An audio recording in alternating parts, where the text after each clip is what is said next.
ಯಾಕಂದ್ರೆ 11ನೇ ಜನಗಣತಿ ಅಲ್ಲ 2011ನೇ ಜನಗಣತಿ ಪ್ರಕಾರ 13 ಲಕ್ಷಕ್ಕೂ ಹೆಚ್ಚು ವಿಕಲಚೇತನರಿದ್ದರು. ಈಗ ಸುಮಾರು 15 ಲಕ್ಷ ವಿಕಲಚೇತನರಿರಬಹುದು. ಇವರೆಲ್ಲರ ಆರೈಕೆಯನ್ನು ಮಾಡತಕ್ಕಂಥದ್ದು, ಇವರಿಗೆ ವಿಶೇಷ ಸವಲತ್ತುಗಳನ್ನು ಒದಗಿಸಿಕೊಡ್ತಕ್ಕಂಥದ್ದು ಯಾವುದೇ ರಾಜ್ಯ ಸರ್ಕಾರದ ಕರ್ತವ್ಯ. ನಮ್ಮ ಸಂವಿಧಾನದಲ್ಲಿ ಎಲ್ಲರಿಗೂ ಕೂಡ ಬದುಕುವ ಎಲ್ಲ ಕ್ಷೇತ್ರಗಳಲ್ಲಿ ಭಾಗವಹಿಸುವ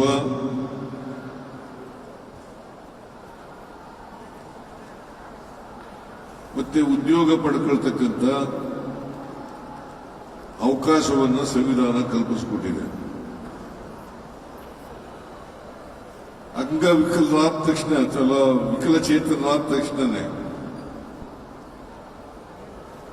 ಅವ್ರ್ಯಾರು ಕೂಡ ಸಮಾಜಕ್ಕೆ ಹೊರೆಯಲ್ಲ.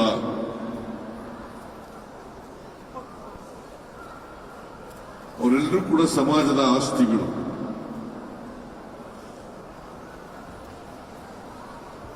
ಅವರು ಇವತ್ತು ಎಲ್ಲ ಕ್ಷೇತ್ರಗಳಲ್ಲೂ ಕೂಡ ಸಾಧನೆಯನ್ನ ಮಾಡ್ತಾ ಇದ್ದಾರೆ.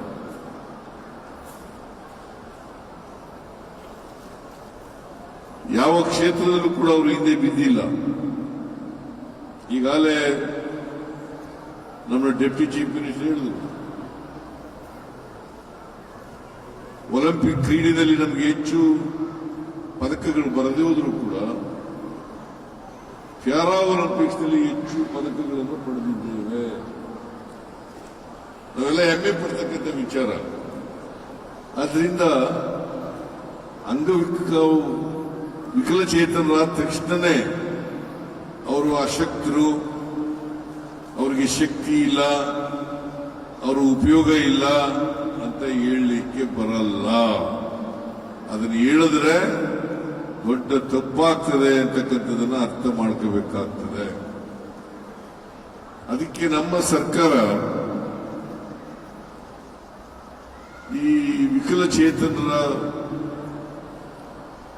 ದಿನಾಚರಣೆಯ ಅಂಗವಾಗಿ ಸಮಗ್ರ ಮತ್ತು ಸುಸ್ಥಿರ ಭವಿಷ್ಯಕ್ಕಾಗಿ ವಿಕಲಚೇತನ ವ್ಯಕ್ತಿಗಳಲ್ಲಿ ನಾಯಕತ್ವದ ಉತ್ತೇಜನ, ಸಮಗ್ರ ಮತ್ತು ಸುಸ್ಥಿರ ಭವಿಷ್ಯಕ್ಕಾಗಿ ವಿಕಲಚೇತನ ವ್ಯಕ್ತಿಗಳಲ್ಲಿ ನಾಯಕತ್ವದ ಉತ್ತೇಜನ ಎಂಬ ಘೋಷವಾಕ್ಯದೊಡನೆ ಈ ವಿಶ್ವ ದಿನಾಚರಣೆಯನ್ನು ಆಚರಣೆ ಮಾಡುತ್ತಾ ಇದ್ದೇವೆ.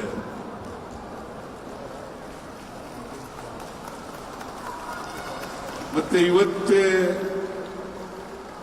ನಾವು ವಿಕಲಚೇತನರ ಆರೈಕೆ ಮಾಡತಕ್ಕಂಥ ಜನರು ಅವರ ದಿನಾಚರಣೆಯನ್ನು ಕೂಡ ಆಚರಣೆ ಮಾಡ್ತಾ ಇದ್ದೀವಿ. ಈ ವರ್ಷ 4 ವಿಕಲಚೇತನ ಇದಾವಲ್ಲ, ಅದರ ಆರೈಕೆದಾರರು ಅವರಿಗೆ ಒಂದು ತಿಂಗಳಿಗೆ 1,000 ರೂಪಾಯಿಯನ್ನ ಕೊಡ್ತಕ್ಕಂಥ ತೀರ್ಮಾನವನ್ನ ಮಾಡಿರ್ತಕ್ಕಂಥದ್ದು ಇಡೀ ದೇಶದಲ್ಲೇ ಕರ್ನಾಟಕ ಮೊದಲನೇ ರಾಜ್ಯ ಅಂತಕ್ಕಂಥದನ್ನ ಘೋಷಣೆ ಮಾಡಲಿಕ್ಕೆ ಬಯಸ್ತೇನೆ. ನೀವ್ಯಾರು ಕೂಡ ಅಶಕ್ತರಲ್ಲ, ನೀವ್ಯಾರು ಕೂಡ ಸಮಾಜಕ್ಕೆ ಭಾರ ಅಲ್ಲ, ನೀವ್ಯಾರು ಕೂಡ ಯಾವುದೇ ಉದ್ಯೋಗಕ್ಕೆ ಅನರ್ಹರು ಅಂತಕ್ಕಂಥದ್ದಿಲ್ಲ. ಅದಕ್ಕೋಸ್ಕರ ಒಂದು ಸಮಿತಿನೂ ಕೂಡ ಮಾಡಿದ್ದೀವಿ. ಉದ್ಯೋಗದಲ್ಲಿ ಅವರಿಗೆ ಅವಕಾಶವನ್ನು ಕಲ್ಪಿಸಿಕೊಡ್ಲಿಕ್ಕೋಸ್ಕರವಾಗಿ ಒಂದು ಸಮಿತಿಯನ್ನು ಕೂಡ ಮಾಡಿದ್ದೇವೆ. ಆಮೇಲೆ ಬಹಳ ಜನರಿಗೆ ಆತಂಕ ಇರಬಹುದು, ನಮಗೆ ಬಜೆಟ್ ಕಡಿಮೆ ಮಾಡಿಬಿಟ್ಟಿದ್ದಾರೆ ಅಂತೇಳಿ. ಎಷ್ಟು ಕೋಟಿ ಕಡಿಮೆ ಆಗಿರೋದು?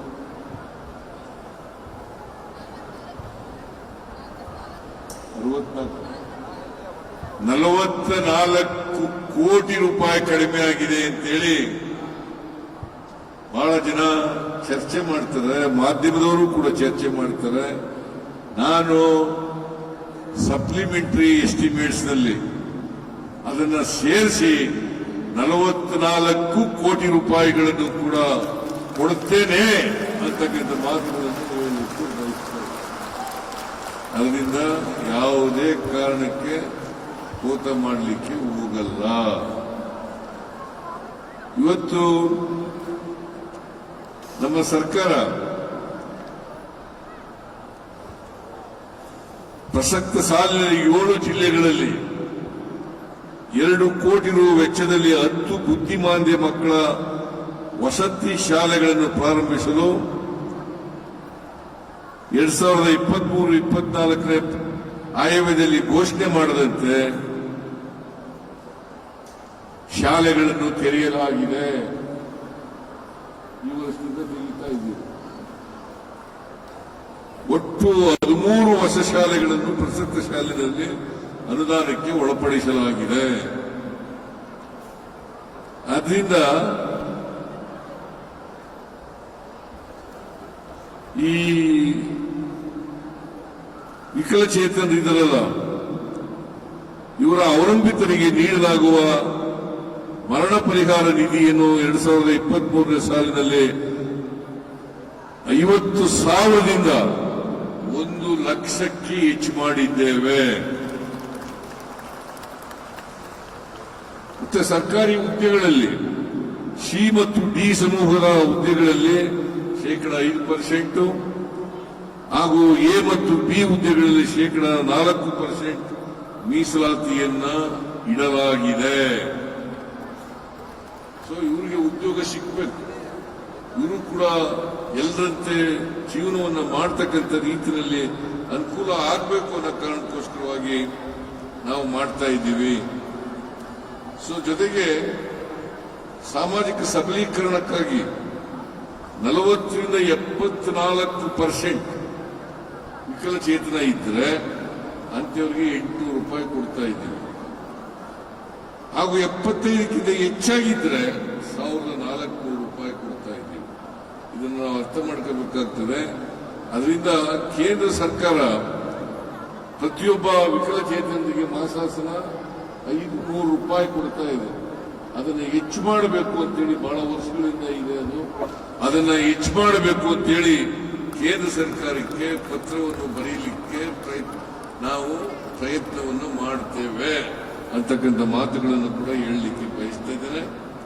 ಆದ್ರಿಂದ ನಮ್ಮ ಸರ್ಕಾರ ಯಾವ ಕಾರಣಕ್ಕೂ ಕೂಡ ವಿಕಲಚೇತನರಿಗೆ ಸಹಾಯ ಮಾಡಲಿಕ್ಕೆ ಹಿಂದೆ ಬೀಳಲ್ಲ.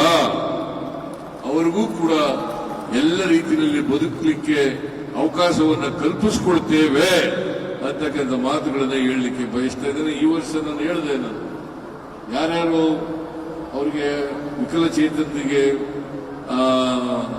ವಾಹನಗಳನ್ನು ಕೊಡಬೇಕು, ಎಲ್ಲರಿಗೂ ಕೂಡ ವಾಹನಗಳನ್ನು ಕೊಟ್ಟುಬಿಡಿ ಅಂತ ಹೇಳಿದೆ ನಾನು. ಒಂದೇ ಸಾರಿ ಎಲ್ಲ ವಿಕಲಚೇತನರು ಯಾರ್ಯಾರಿದ್ದಾರೆ ವಾಹನ ಬೇಕಾಗಿದೆ ಅವರೆಲ್ಲರಿಗೂ ಕೂಡ ವಾಹನಗಳನ್ನ ಕೊಡಿ ಅಂತಕ್ಕಂಥದ್ದನ್ನ ಹೇಳಿದ್ದೇನೆ.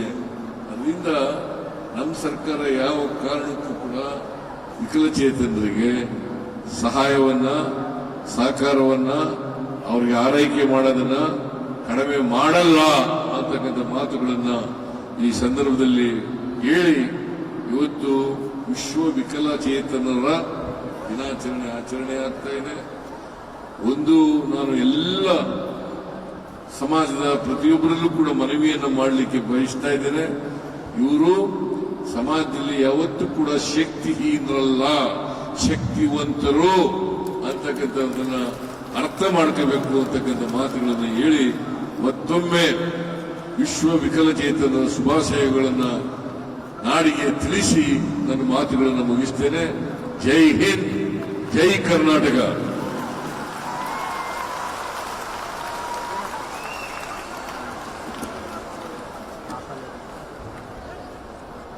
ಬಂಧುಗಳೇ, ನೀವು ಯಾರು ಅಶಕ್ತರಲ್ಲ, ಶಕ್ತಿವಂತರು ಅನ್ನುವಂತಹ ಮಾತುಗಳನ್ನ ಸರ್ಕಾರ ಸದಾ ನಿಮ್ಮ ಜೊತೆಗಿದೆ ಅಂತ ಮುಖ್ಯಮಂತ್ರಿಗಳು ತಿಳಿಸಿದ್ದಾರೆ. ನಾವೆಲ್ಲರೂ ಮತ್ತೊಮ್ಮೆ ಜೋರಾದ, ಮೇಲಿರೋರು ಕೆಳಗಿರೋರು ಎಲ್ಲರೂ ಒಟ್ಟಾಗಿ ಜೋರಾದ ಚಪ್ಪಾಳೆಯೊಂದಿಗೆ ಮುಖ್ಯಮಂತ್ರಿಗಳಿಗೆ ಅನಂತ ವಂದನೆಗಳನ್ನ ಸಲ್ಲಿಸೋಣ. ಹೆಚ್ಚಿನ ವಿಡಿಯೋಗಳಿಗೆ ಪ್ರತಿಧ್ವನಿ ಯೂಟ್ಯೂಬ್ ಚಾನೆಲ್ ಸಬ್ಸ್ಕ್ರೈಬ್ ಮಾಡಿ, ಬೆಲ್ ಐಕಾನ್ ಕ್ಲಿಕ್ ಮಾಡಿ.